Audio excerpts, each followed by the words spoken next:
Good morning, everybody. In the last video, we have just started about the types of the reaction, and in the type of the reaction, already we have completed the two type of the reaction, that was the combination reaction and decomposition reaction. And I've given you some homework. I hope you might have done. Now, before starting the third type of the reaction, that is the displacement reaction, I would like to tell you about the reactivity series. Okay, so what actually the reactivity series is that, and what is the important of the reactivity series. Okay, now as the name suggests, reactivity means what? The substance which do the any type of the chemical reaction fast, है ना, that is on the reactive metal we tell. Okay, now before starting this topic, I would like to tell you that actually the reactivity series and the activity series both are same thing, है ना. कभी भी आपको अगर book में reactivity series या activity series लिखा हुआ दिखे, या मैं भी कभी आपको एक्टिविटी सीरीज़ या रिएक्टिविटी सीरीज़ बोलूँ, तो दोनों बिल्कुल सेम है, ठीक है. तो एक्चुअल में ये रिएक्टिविटी सीरीज़ और एक्टिविटी सीरीज़ है क्या, कि यहाँ पे जो भी हमारे पास मेटल्स अवेलेबल है, बेसिकली मैं मेटल्स के बारे में बात कर रहा हूँ, नॉन मेटल्स के बारे में बात नहीं कर रहा हूँ, ठीक है. तो जो भी हमारे पास मेटल्स अवेलेबल होते हैं, तो सारे मेटल्स का जो प्रॉपर्टी है, कैरेक्टरिस्टिक है, वो बिल्कुल डिफरेंट होता है फ्रॉम ईच अदर, है ना. सारे का प्रॉपर्टी बिल्कुल डिफरेंट होता है. तो जब सारे का प्रॉपर्टी बिल्कुल डिफरेंट है, तो इसका मतलब कुछ जो मेटल्स होंगे वो बहुत ज़्यादा रिएक्टिव होंगे. मतलब बहुत ज़्यादा रिएक्टिव होंगे मतलब वो किसी चीज़ के साथ बहुत जल्दी रिएक्ट कर लेगा. जैसे मान के चलो कि वो एसिड के साथ बहुत जल्दी रिएक्ट कर सकता है, या वाटर के साथ बहुत जल्दी रिएक्ट कर सकता है, या ऑक्सीजन के साथ बहुत जल्दी रिएक्ट कर सकता है. तो कुछ कुछ ऐसे एलिमेंट्स होते हैं, बेसिकली मेटल्स के बारे में बात कर रहा हूँ, कि जो बहुत ही फास्ट रिएक्शन शो करते हैं, बहुत जल्दी रिएक्ट करते हैं, ठीक है. जैसे फॉर एग्जांपल देखो, सोडियम देख लो. तो सोडियम के बारे में आपको क्लास 8 में भी बताया गया होगा कि सोडियम जो है एक बहुत हाईली रिएक्टिव मेटल होता है. उसको इसलिए हम लोग केरोसिन में डैप करके रखते हैं ना.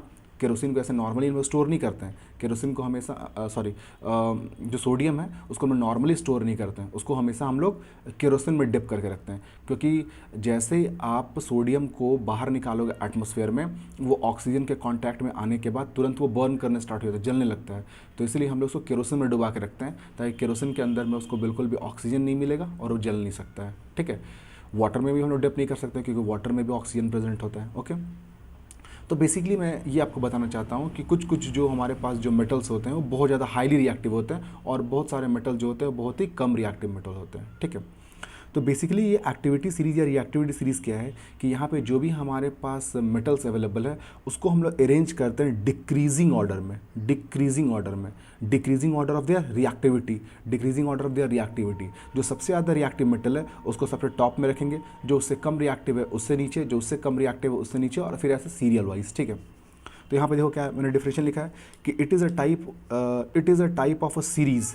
ये जो रिएक्टिविटी सीरीज़ है ये एक टाइप का सीरीज़ है in which metals are arrange in the decreasing order of their reactivity. मतलब ये एक ऐसा सीरीज़ बनाया गया है जिसमें मेटल्स को हम लोग अरेंज किए हैं decreasing order of their reactivity. मतलब जो सबसे ज़्यादा रिएक्टिव है वो टॉप पे रहेगा, सबसे कम रिएक्टिव है वो बॉटम में रहेगा, ठीक है.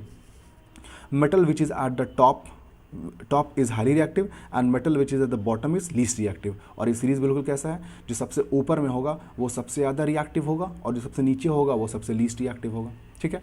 तो यहाँ पे देखो कि मैंने यहाँ पे एक रिएक्टिविटी सीरीज़ बना करके रखा है, और इसमें देखो कुछ एलिमेंट्स को मैंने यहाँ पे यूज़ किए हैं, ठीक है. सबसे पहले देखो यहाँ पे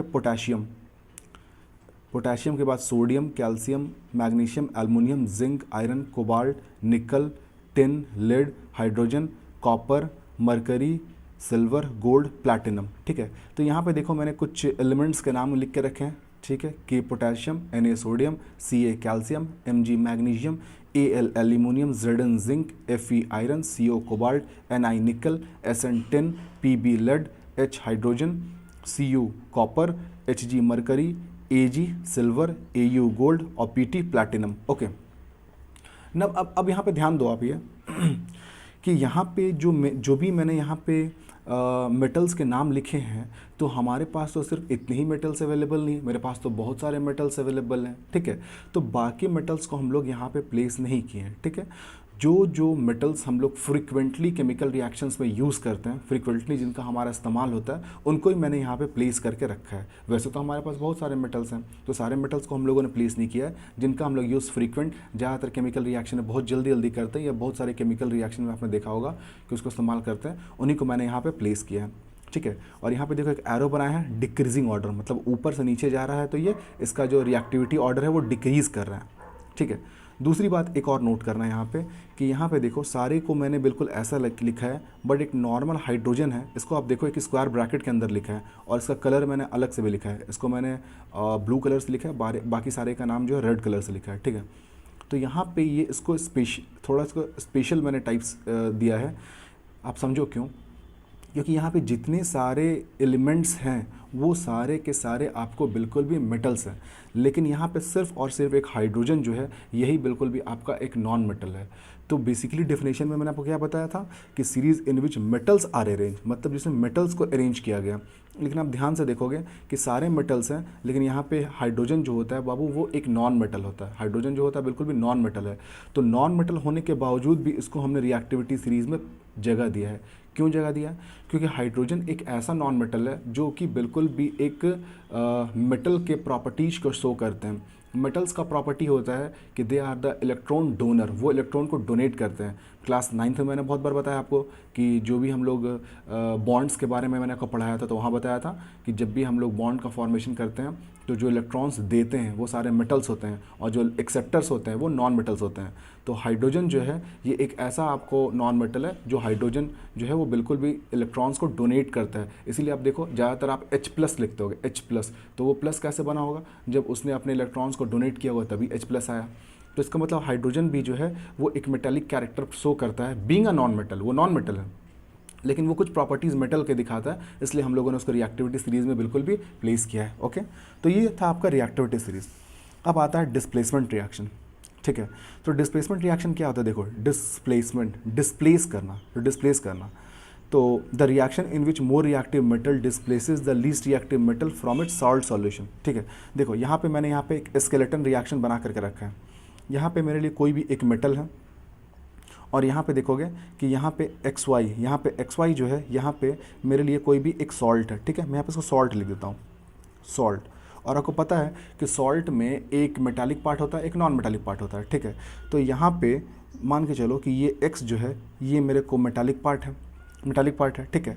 अब मैं देखता हूँ कि यहाँ पे A और अगर M में अगर कंपेयर करेंगे A और M में, तो A जो है वो ज़्यादा रिएक्टिव है बाबू X के साथ, ठीक है। इसको अच्छे से समझते हैं, फिर से बता रहा हूँ। देखो मेरे पास एक मेटल है A, और इसको हम लोग एक रिएक्शन करवा रहे हैं सॉल्ट के साथ में। तो सॉल्ट का जो यहाँ पे मैंने नाम लिखा है XY, तो XY में जो पहला वाला पार्ट X है वो मेटल मान लेता हूँ, ठीक है। तो जब रिएक्शन करते हैं तो मान लेते हैं कि जिस मेटल से मैं इसको रिएक्शन करवा रहा हूँ वो मेटल जो है वो ज़्यादा रिएक्टिव है compare to the metal which is already present in the salt. Okay, तो अगर ये मेटल अगर ज़्यादा रिएक्टिव है तो इसका मतलब डेफिनेटली ये इसको इसकी प्लेस से इसको डिस्प्लेस करेगा, और जैसे वो डिस्प्लेस करेगा तो ये Y के साथ आपका A आ गया, और यहाँ से बाहर चला गया तो यहाँ बाहर आ गया। तो यहाँ पे एक तरह से डिस्प्लेसमेंट है। डिस्प्लेसमेंट क्या हो रहा है? जो हाईली रिएक्टिव मेटल है यहाँ पे A जो है वो ज़्यादा रिएक्टिव है M से, तो A अगर ज़्यादा रिएक्टिव है M से तो A जो है वो ज़्यादा रिएक्टिव है आपको यहाँ बिल्कुल X से, तो A जो है वो X को बिल्कुल भी डिस्प्लेस कर सकता है। और A अगर X को डिस्प्लेस करेगा तो A बिल्कुल भी Y के साथ रहेगा, और इसको डिस्प्लेस कर दिया है तो ये बिल्कुल भी बाहर चला गया है, ठीक है। लेकिन इस केस में देखो कि अगर मैं यहाँ पे Z के साथ अगर X का रिएक्शन कर रहा हूँ, और X अगर ज़्यादा रिएक्टिव है, तो ये Z जो है वो कभी भी X को इसके प्लेस से डिस्प्लेस नहीं कर सकता, हटा नहीं सकता है, तो इसीलिए बिल्कुल रिएक्शन बिल्कुल भी नहीं हो सकता है, ठीक है। तो ये रिएक्टिविटी सीरीज़ को हम लोग बिल्कुल याद करेंगे, क्योंकि इसी को आप जब तक आप याद नहीं करोगे आपको पता नहीं चलेगा कि कब आपका डिस्प्लेसमेंट रिएक्शन करना है, कब नहीं करना है। ओके, तो आई होप कि आपको यहाँ तक बिल्कुल भी ये सारी कंसेप्ट तो क्लियर हो गई होगी। तो इसके बाद मैं आपको बताता हूँ इसका जो एक्चुअल केमिकल रिएक्शन है। ओके, नाउ सी, जैसे यहाँ पे देखो, यहाँ पे फिगर है, मैं यहाँ पे फिगर बना के रखा हूँ, फिगर 1 फिगर 2, ठीक है। फिगर 1 में मैंने क्या किया है कि कॉपर सल्फेट का सॉल्यूशन बना दिया है। कॉपर सल्फेट बिल्कुल भी ब्लू कलर का होता है, आपको पता है। तो कॉपर सल्फेट को जैसे मैं यहाँ पे वाटर में डालूंगा तो यहाँ पे सॉल्यूशन बन जाएगा कॉपर सल्फेट का, कॉपर सल्फेट सॉल्यूशन। तो कॉपर सल्फेट प्लस वाटर, तो मेरे को मिल जाएगा कॉपर सल्फेट सॉल्यूशन। ओके, तो कॉपर सल्फेट सॉल्यूशन बन गया।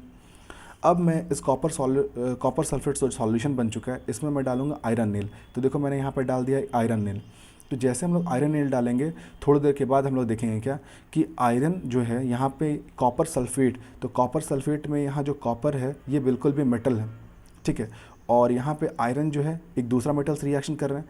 अब मेरे को ये देखना है कि आयरन जो है कॉपर से ज़्यादा रिएक्टिव है कि नहीं है। तो आप रिएक्टिविटी सीरीज़ देखो, तो रिएक्टिविटी सीरीज़ में देखो आपको बिल्कुल भी आयरन मिलेगा यहाँ पे, देखो यहाँ पे आयरन है और कॉपर जो है यहाँ पे, तो आयरन ऊपर प्लेस है, मतलब आयरन ज़्यादा रिएक्टिव है कॉपर से, तो आयरन ज़्यादा रिएक्टिव है। तो डेफिनेटली अगर आयरन ज़्यादा रिएक्टिव है तो आयरन जो है वो बिल्कुल भी कॉपर को उसके प्लेस से डिस्प्लेस करेगा, हटाएगा, और जैसे वो उसको हटाएगा तो वो Fe जो है बिल्कुल यहाँ आ जाएगा, कॉपर हट जाएगा, तो ये क्या बन जाएगा FeSO4 और Cu बाहर चला गया। और जैसे वो FeSO4 बनेगा तो FeSO4 मतलब आयरन सल्फेट, तो आयरन सल्फेट जो होता है बाबू वो बहुत ज़्यादा रिएक्टिव होता है, सॉरी रिएक्टिव नहीं होता है, मतलब आप कह सकते हो कि इसका जो कलर होता है वो बिल्कुल भी ग्रीन कलर में कन्वर्ट हो जाएगा।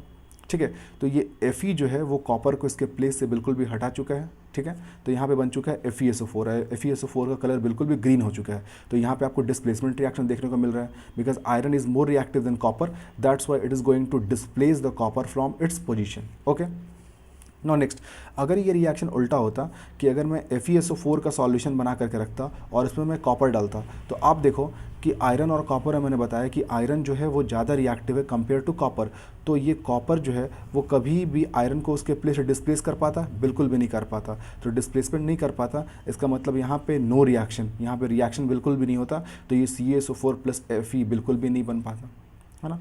तो इसलिए कभी भी किसी भी केमिकल रिएक्शन को करने से पहले एक बार रिएक्टिविटी सीरीज़ को ध्यान में रखना चाहिए, ताकि हम लोग चेक कर सकें कि रिएक्शन पॉसिबल है कि नहीं। एक दूसरा एग्जांपल देख लेते हैं, Zn और यहाँ पे बिल्कुल भी कॉपर सल्फेट सॉल्यूशन का हमने बना लिया है, तो Zn और Cu को हम लोग चेक कर लेते हैं। तो यहाँ पे देखो कि Cu आपको बिल्कुल यहाँ पे है और Zn काफ़ी ऊपर में है, तो जिंक ज़्यादा रिएक्टिव है कॉपर से, तो इसका मतलब यहाँ पे ये जो रिएक्शन है ये बिल्कुल पॉसिबल है। तो जिंक जो है वो बिल्कुल भी कॉपर सल्फेट सॉल्यूशन से कॉपर को डिस्प्लेस करके ये बना लेगा जिंक सल्फेट, और कॉपर जा चुका है बाहर।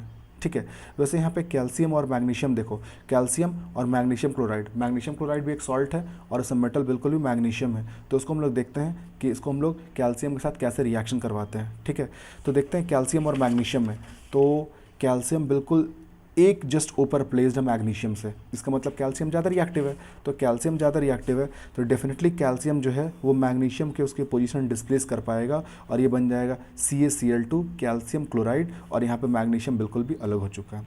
तो आई होप कि ये डिस्प्लेसमेंट रिएक्शन और रिएक्टिविटी सीरीज़ आपको बहुत अच्छे से समझ में आ गया होगा। नेक्स्ट वीडियो में हम लोग डिस्कस करेंगे double displacement reaction. Okay, thank you very much.